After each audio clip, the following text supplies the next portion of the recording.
Ty France is struggling right now, along with pretty much everybody else in this Mariners lineup, but there was a trade offer made by Jim Bowden over at The Athletic, one that talks about bringing Pete Alonso to the Seattle Mariners for Emerson Hancock and Ty France. Now, obviously, this is not in no way, shape, or form a rumor or anything like that. This is something that Bowden said he would like to see at some point this offseason.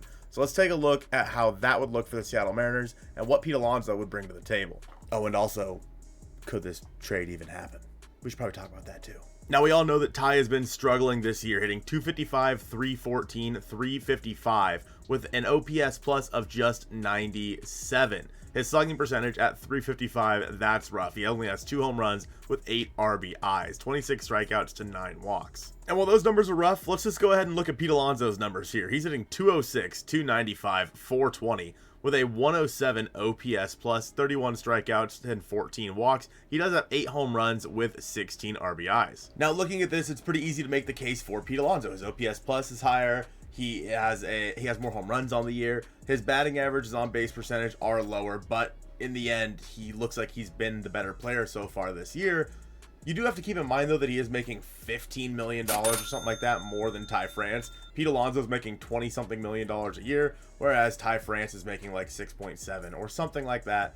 And you also have to throw in Emerson Hancock into that equation. Pete Alonso is a free agent at the end of this season, by the way, so you only have him for half the year. Now we can look at their savant numbers, and as you can see, Ty France has a lot of red on his page. It just really has not equated to what we've seen in the batter's box for Ty France. His sweet spot percentage is in the 90th percentile in all of baseball. His hard hit percentage is in the 78th percentile. His barrel percentage is really what's struggling here at just 7.1% in the 50th percentile. But otherwise, a lot of red here for Ty France. He is striking out quite a bit this year, etc. And defensively, we know that Ty France, according to a lot of, I guess, traditional metrics, he's not one of the better defenders at first base in all of baseball. But looking at Pete Alonso, yeah, his baseball savant numbers are a lot worse by far. The only thing I think that really stands out over Ty France is his barrel percentage at the 78th percentile at 10.9%, about 3-ish% higher than Ty France. Alonso does have a better K percentage at 20.8% compared to Ty France's 21.5%. That's pretty negligible, though.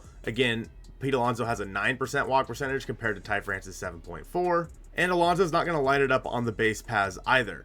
But the real thing that comes into play with these guys is how good they've been in the past. In 2023, yeah, you can see that Pete Alonso was a lot better, but still had a rough year where he hit 217, 318, 504, but he did hit 46 home runs with 123 hits. Ty France in that time frame didn't look so hot here, where in 2023 he hit 250, 337, 366 with just 12 home runs and 147 hits, 665 plate appearances.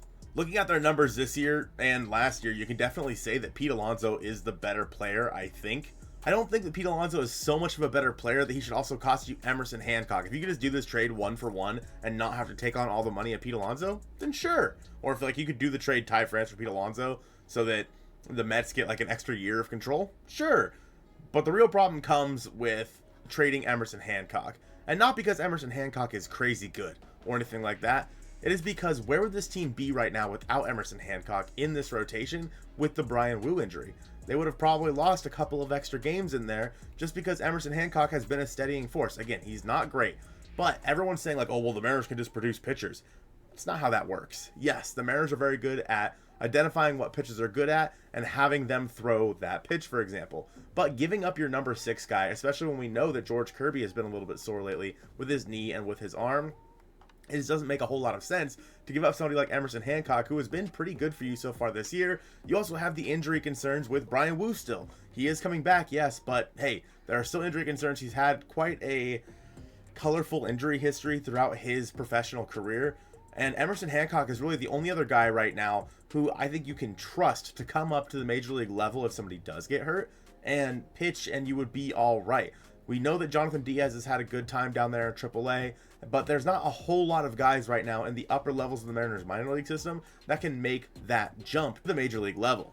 I asked people over on Twitter, pick your own adventure. You can only have one player for the rest of the year. Which one are you taking? Vote in the comments. But I did not put who these players were, so I put Ty France's Baseball Savant page next to Pete Alonso's, and 72% of people, granted it's only 25 votes so far, it's only been an hour, But 72% of people said they would rather have Ty France than Pete Alonso, just based on their Savant pages. Obviously, that is not how that works. And is this trade ever even going to happen? Probably not. And really quick, I want to give a massive shout out to my friends over at the Washington State Sports Collectors Association. They're hosting a convention on June 1st in the Linwood Convention Center, basically all day from 9 a.m. to 5 p.m. It's $5 admission at the door and $15 for the VIPs. So make sure you guys head to the Linwood Convention Center and hang out with a bunch of really cool sports card collectors and just see what kind of memorabilia you can find. You can buy, sell, and trade some of your cards and whatnot there as well. I would highly recommend going. I'm going to try to be there if I don't have to work. I'm not necessarily saying that Ty France is a better hitter than Pete Alonso, because just what we've seen throughout the history of these two players, Pete Alonso is very clearly the better baseball player. With that being said, however, I don't think that it's worth it to trade a year and a half of Ty France, who has been very much so below league average so far this year in terms of most of his production, and your number 6 starter, a guy who you can trust to come up and take the ball every 5th day, for half a year of Pete Alonso, who over the past calendar year has been quite bad. Sure, he hit 46 home runs, but otherwise not really that great. Oh, and keep in mind, you're also taking on another $15 million worth of salary, which we know that John Stanton wouldn't allow in the first place. That's going to stop you from making any sort of additions later on this season, because the Mariners are going to be tapped out of their budget because, well, they say they are. So would I do this deal? I'm giving it a big, fat no. Now, if the Mariners want to sign Pete Alonso, in free agency or something this offseason, I'm not going to argue with that. My opinion, I would just rather call up Tyler Locklear, and I talked about that in this video on the screen now. Go ahead and check that one out. I appreciate you guys watching this one, and go Mariners.